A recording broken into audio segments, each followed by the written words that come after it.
You're listening to ReachMD, the channel for medical professionals. Welcome to Heart Matters, where leading cardiology experts explore the latest trends, technologies, and clinical developments in cardiology practice. Your host for Heart Matters is Dr. Jack Lewin, Chief Executive Officer of the American College of Cardiology.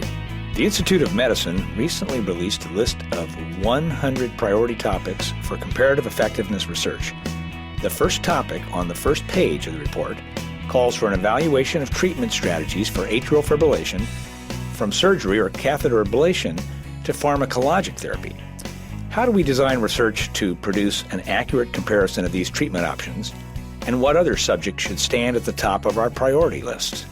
Our guest is Dr. Sean Tunis, founding director of the Center for Medical Technology Policy, an independent nonprofit focused on advancing research for clinical decision-making.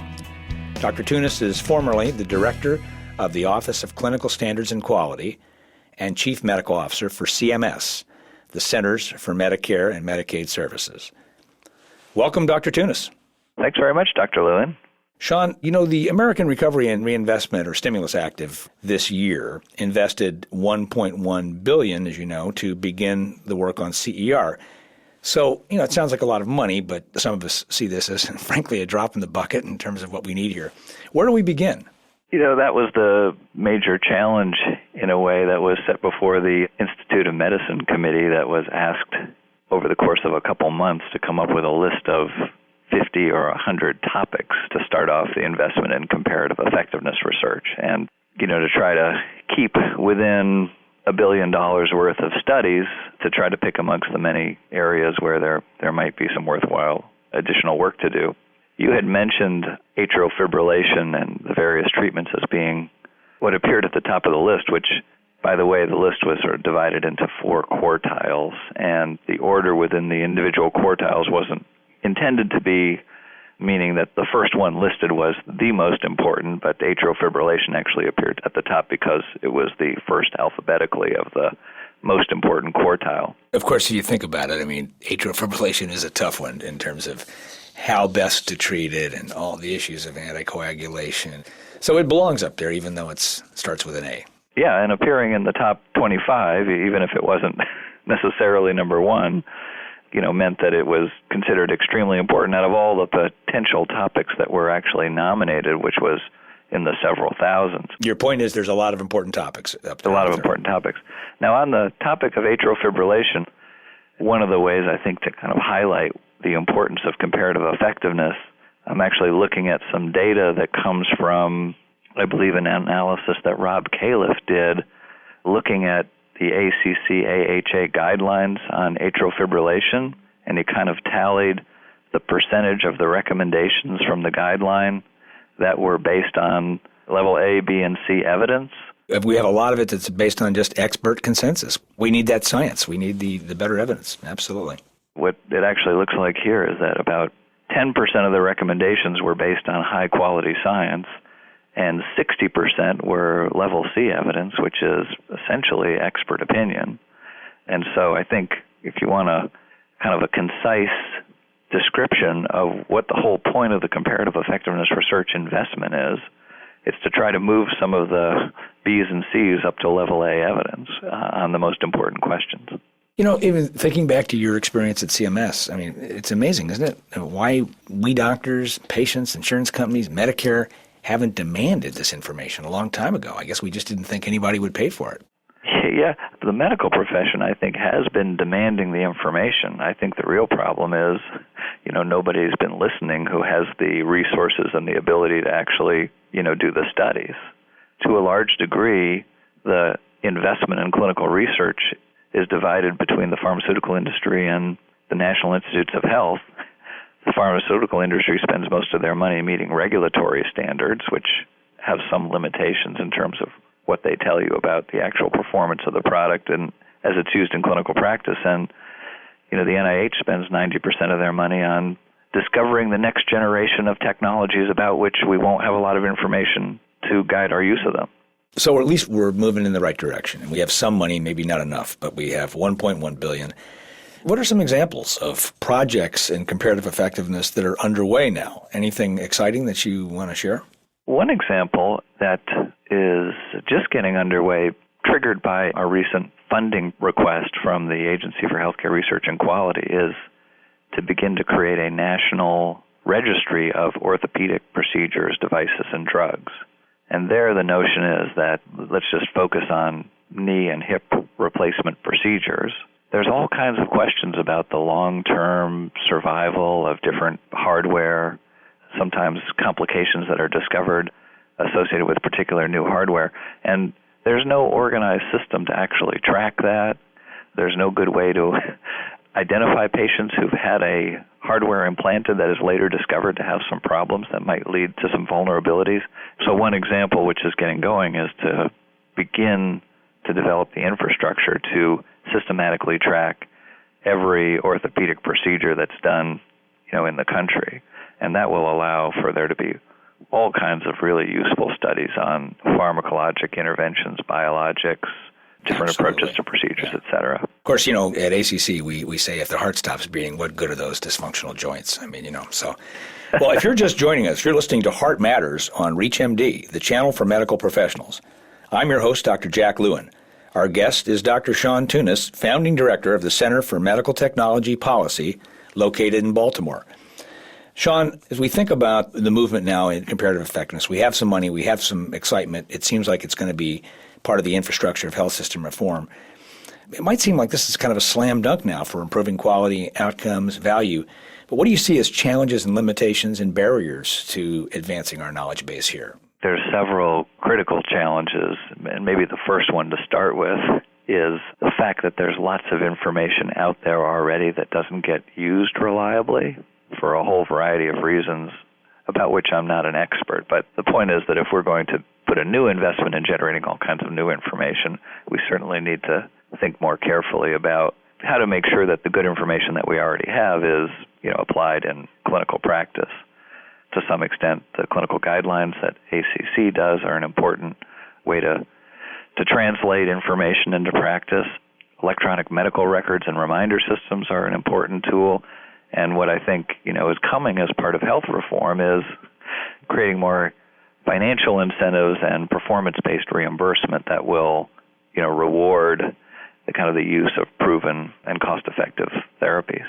Wouldn't that be wonderful? And I think that maybe we will be transforming payment systems so that perhaps we could start rewarding people for using the best evidence available, because implementing CER, getting the comparative effectiveness into clinical care is going to be a challenge as well.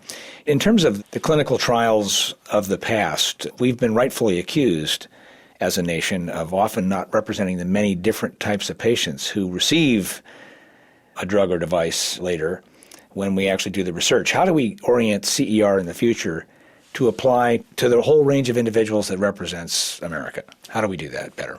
One thing that will certainly lead to improvement in better representing traditionally underrepresented populations such as, women and minorities and people with multiple comorbidities will just be the awareness that it's been a problem in the past and the explicit recognition that a goal of comparative effectiveness research is to remedy that problem.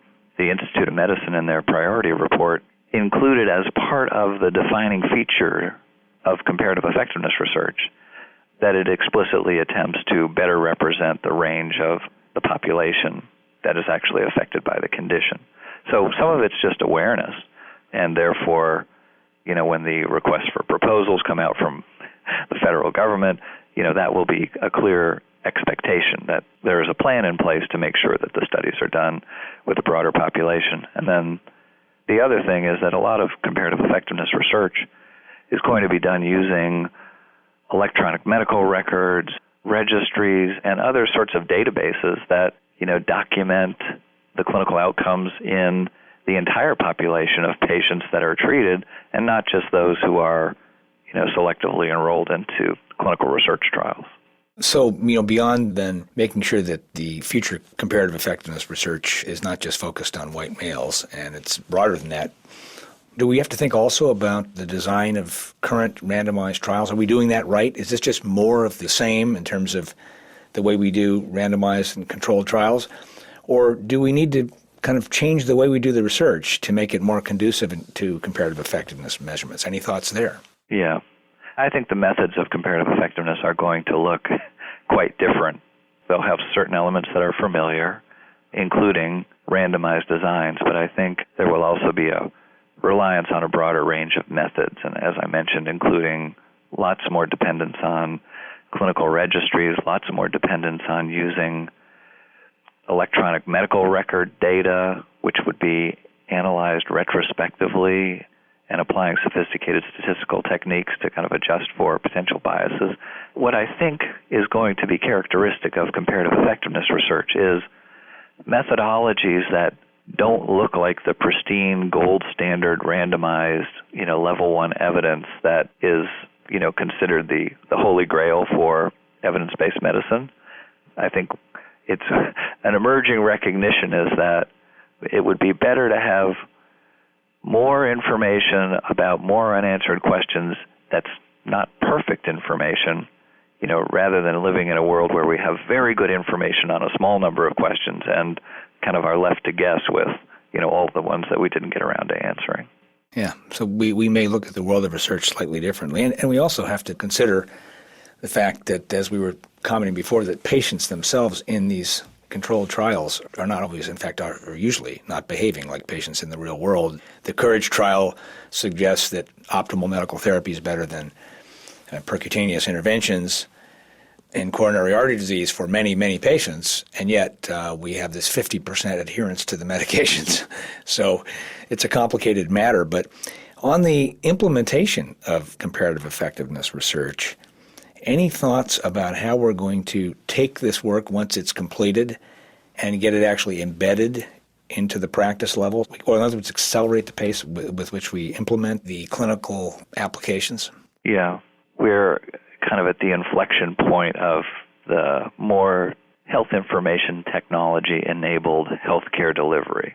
So, really referring there to, the electronic medical record. And it seems to me that with a $20 billion investment in health information technology and the stimulus bill and, other trends that have been taking place and shaping up over the last 5 years, it probably will be over the next 5 to 10 years that healthcare goes from being one of the last major parts of the economy that isn't highly IT-enabled to being, essentially universally IT-enabled. And I think that's going to be a major mechanism by which information and evidence is going to become more readily available at the point of care to guide decision-making. So that's one piece of it. I think the second piece, and it kind of goes to one of your earlier questions about the implementation of CER, comparative effectiveness research, and whether it will improve quality and whether it will lower costs.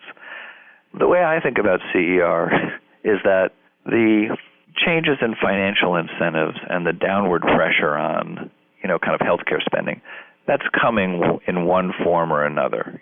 There will be, as part of health reform, much greater pressure on patients to make cost-effective choices, much greater pressure on clinicians to be making evidence-based cost-effective choices. And in that environment, the information from comparative effectiveness research is going to be essential to guide those decisions. In my view, just doing the comparative effectiveness research and publishing it, or even putting it in, decision support tools and electronic medical records, doesn't do anything in the absence of, some real incentives and real reasons to, want to do what's best, while also taking into account, the ultimate limitation in resources. Yeah. Well, at the college, we believe that we're going to have our outpatient registry across the entire environment to match the inpatient registries. And we think that payment incentives will be there to help doctors move in this direction. But also, cardiologists and other physicians want to be at the top of their game. And if we can give them good data back that says, you can do a better job and you can apply the evidence in a better way, we think they'll snatch up the opportunity and move with that in a good way. Well, we've been learning more about comparative effectiveness research with Dr. Sean Tunis. Sean, thank you very much for being our guest. It's been a fascinating discussion. Yeah, appreciate it and enjoyed it and hope it's useful. You've been listening to Heart Matters on ReachMD, the channel for medical professionals. For more information on this week's show or to download a podcast of this segment, please visit us at reachmd.com. Thank you for listening.